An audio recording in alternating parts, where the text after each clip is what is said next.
David Licauco nag-flex pagkatapos ng viral na mga pictures ni Barbie Fortesa.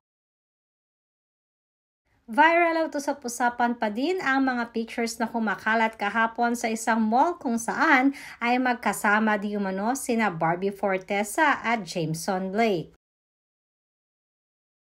Hindi nga mapakali ang napakaraming netizens dahil ang buong akala ng lahat ay nagkakaroon na ng progress ang relationship ni Barbie at ang pambansang ginoo na si David Licauco.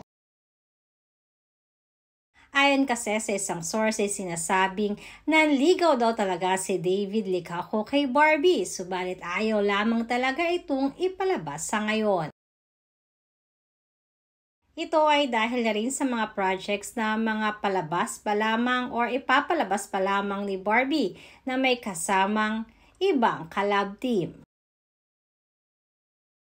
Katulad na lamang ng projects nila ni Jameson na malapit na ring maipalabas, kaya naman sinasabing ito ang dahilan kaya natin sila nakikitang madalas magkasama ngayon.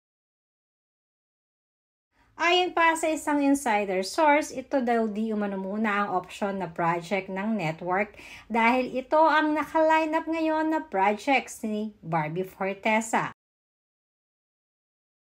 Kahit na may paminsan-minsan ay makikita pa rin nating magkasama sina Barbie at David sa ibang endorsements at projects. Agaw atensyon man ang mga pictures na naipost kanina ni David Licauco sa kanyang social media account.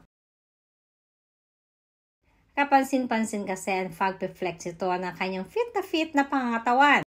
Naayon na rin sa mga netizens ay ito ay dahil siguro nagsiselos di umano si David sa mga pictures na naglalabasan ngayon kay Barbie at kay Jameson.